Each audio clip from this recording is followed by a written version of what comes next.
Well, I'm still Andrew Gibbons, and here I am with today. Sarae Pratt. I'm a women's leadership trainer and coach. And it's that I want to explore with you, Sarah. You're a person who specialises in the leadership development of women. You're still nodding, so I got it about right. I'm not. And I really would like to explore with you what that means, the issues around it, the challenges, the benefits of working, well, with women only in such groups, for instance. Is it always gender specific? Take it where you need to. Okay, take it where I need to. And I think that's the thing, right? I think there are brilliant leadership development programs out in the world. There are brilliant leadership development or leadership theory type books, podcasts, reading, conferences, and that's great. There are a lot of synergies that all leaders need to have, lots of skills, lots of experiences, lots of kinds of support that all leaders need to have. Okay. Probably more than most leaders get, but that's a different conversation. Why do I do what I do with women? Might come as a surprise, Andrew. I am one. What? And let me backtrack a little bit. Yeah, I started out as an engineer. I built aeroplanes. All right, on your own. Cars, and I built aeroplanes, and I'd either get the, oh well, you must have done an easier degree because you're a woman. Really? Or I get the, right, I'm naive. Is it that explicit sometimes? Yeah. Whoa. Or I get the, what do you know about NFT testing? And I'd say, oh, I've studied it, but no, I've not been involved in that. And they go, do you want to see my test rig? Which sounds as sleazy as it really is. There was like a pro and a con, there was you're an unknown quantity, we don't know what to do with you. Really? And then there was a, let me show off to you about whatever I was working on. So you can kind of play that two ways. You can either choose to play small, to mask it and simulate and become one of the guys. Yeah, sure. And I learned to drink pints. Yeah. Do you swear a lot?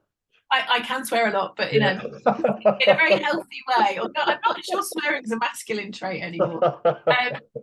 Or you can kind of go, okay, you're going to, at the start of my career, it was like, okay, I don't know what I want to specialise in. I don't know where my career's. Okay, you're going to show me a different part of engineering. Yeah, I'm curious. Let me explore that, and then go, yeah, utterly boring, not for me. Or like, let's talk more. This is interesting. So yeah. From there, I moved through into other male-dominated industries. I moved into healthcare. I moved into consulting. I moved into education. And whilst there are many, many, many women, talented, brilliant, phenomenal women employed in those spaces, the setup is quite masculine. Yeah, it is.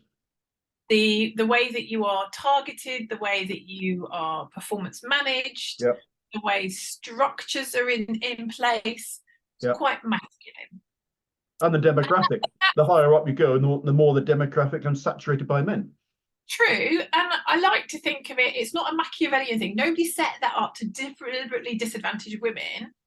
It's just that 200 years ago, men were out in the field, women were at home looking after their kids and doing piecework, because that made that combination of family and work possible. And then we started to move away from agriculture into business and so on.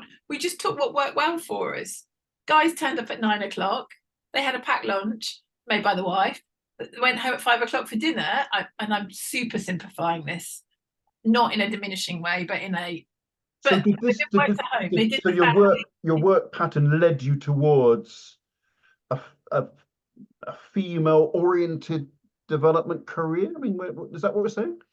No, what I'm saying is that's the workplace I experienced. The training I then went on was this. It's one size fits all. This is here is the situational leadership model in this box too, and that's great. And I might not do it like you, because my natural instinct is not your natural instinct, and I think there is a difference because here's the biology lesson piece, Andrew. I don't have as much testosterone as you, and that's what gives us the ability to take risks, to be punchy, to be pushy in that, like, let's get this done team way. I have to do it on adrenaline. When did you become explicitly aware of this?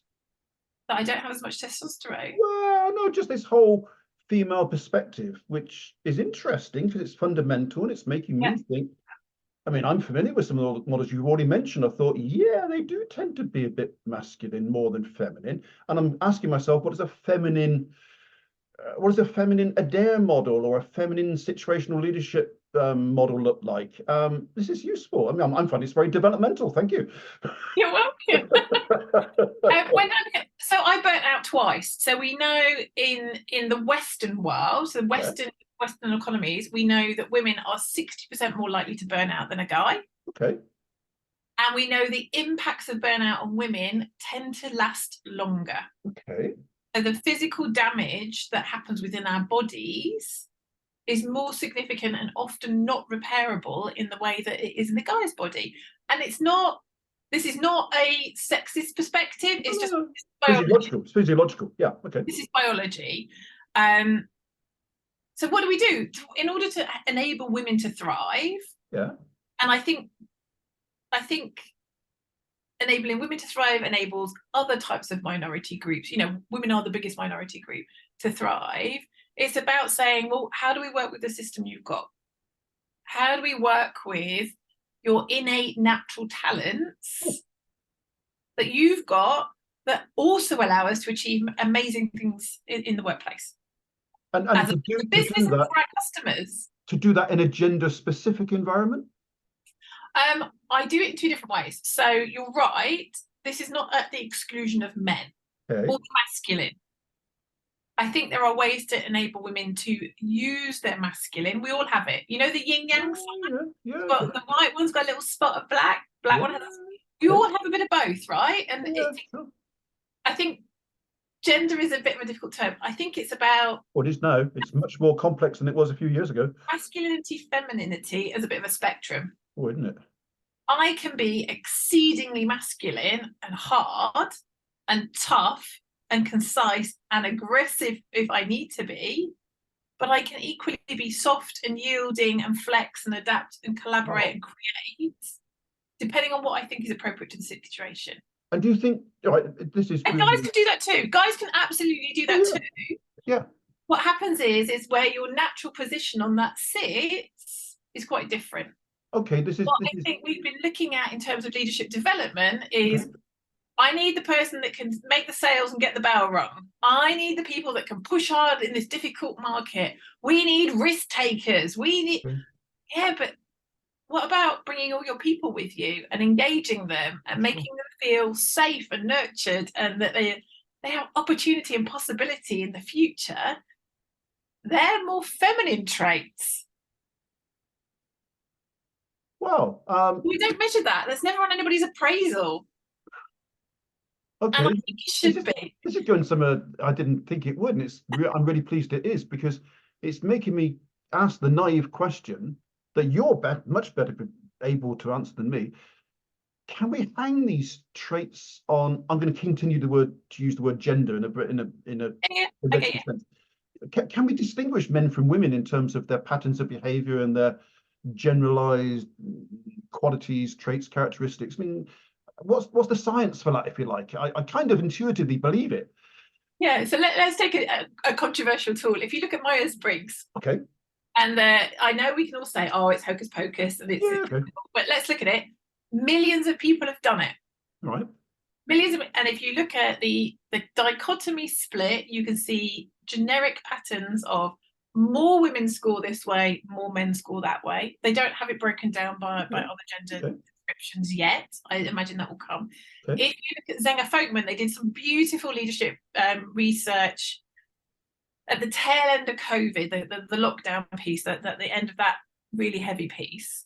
And what they discovered was across their 19 competencies that leaders demonstrate, the ones that made the difference during that period, more women have than men have, both in their self-report and their 360 results. So there is data out there to say there are different ways of leading based on who you are. And I think that's true of who you are from a gender, a race, a culture, a life experience, a trauma experience. Is unique to you. And one of the biggest factors about who you are is your gender. it's Christmas. We buy little girls cookery sets, tea sets, and dolls, and we buy boys guns and footballs. And yeah, I know we typeset. I mean, I'm going back to royally. careers in my school, which is about 1936, where girls were encouraged to go into nursing or secretarial work, but men or boys at 16 never would be. So, Yeah. all right, I'm going to think about this for a minute, because I'm I'm kind of representing the rest of the human race in terms of this. What questions was it worth? I think we'll have to do another one after this, because there's some specifics I'd like to get into. But here we're talking about some fairly contextual stuff. Yeah. So, is this how women see themselves? I mean, you have a definite perspective on this. I've worked with a lot of women in the workplace. They haven't always been this strident or this certain about these issues. But I guess there's quite a bit that I can observe in their behaviour that fits with what you're saying. What's your perspective on the general perspective of women on these issues? It's a massive. We could do a 3-hour podcast on that on itself. Let's do it. I still think there are a number of women that go, "This is the way to success," and sure. this is always and for me to be successful, there is something of to have it all. I don't even like that language. To have it all, to have the job, to have the family, the life, the career, the holidays. I have to fit in and assimilate. I think there's still a piece of that, and I think that's some employers that's still very encouraged, because I know what I know and I know what to do with it. I know how to. Sarah, is that sometimes shown by how they behave, the language they use, the clothes they wear? Yeah. And that might be deliberate, or it could be intuitive. I don't know. Yeah, and I think there's a bit of both in that. I think there is choice in that, and I think there is a sense of I have to, I must do. Right. I think there's a piece of all of that, Andrew. I think there are also women that are going, I don't really want all of that. Yeah. This is what's important to me. And I think particularly off the back of 2 years of just, none of us ever have lived through a pandemic before. That whole experience of going, what do I really value here? Yeah. I don't really value that. And I am not valued for what I'm bringing. Oh, yeah. There's a mismatch between, like I said earlier, the appraisal looks for that what we know. Yeah. That we know how to measure because it's tangible and I can put a number on it. Sure. The more feminine aspects of leadership are very hard to measure. But they exist. I don't think anyone could claim there's no difference in the way women lead from men. There are differences. We see them. Yeah. And this isn't about one's right and one's wrong. No. They're absolutely complementary. So there is a piece of, this isn't what I want and I want something different. I've had enough burnout cases, for example. And I also think when I think about the younger women that I'm working with, it's like the world is different. We know, there's been lots of, how do you manage a Gen Z? How do you manage a millennial? How do you, whatever generation we're up to now, how do we manage? And if I think about teenagers now and what they think the workplace will be like, different again, because no, it's not okay that I'm not valued. And no, it's not okay that there isn't flexibility for me to show up and be me and be safe in that. So there is a real spectrum. So it's very hard to answer that question, Andrew, neatly and concisely in the time limits that you've put on me. There is appetite for it, and there is a desire for it, and what we know, and Ursula von der Leyen has just become Forbes' #1 woman in the world this year, on a very extensive, very exciting list that I'm delighted that the UK gets on more than 5 times, and European women leaders get on more than 5 times. It's not just a US list anymore. It's a very international list. These are women that are saying you can have powerful, commercial, economically forefront roles, and you can still be everything you want to be as a parent, everything you want to be as a behave like a man, person, but you don't have to do it by being a dude. And you don't have to behave like a man. Yeah. But you would do some masculinity. Let me stop us there, because this is going to go on. This is part 1 of maybe a trilogy, maybe of something else, because we're 15 minutes already. I hate to be time conscious, but we always are. Let's pick this up, because I think there's a lot more I want to explore with you. I mean, just and I would like to keep these in chunks if we can. But that's been great, and it's certainly.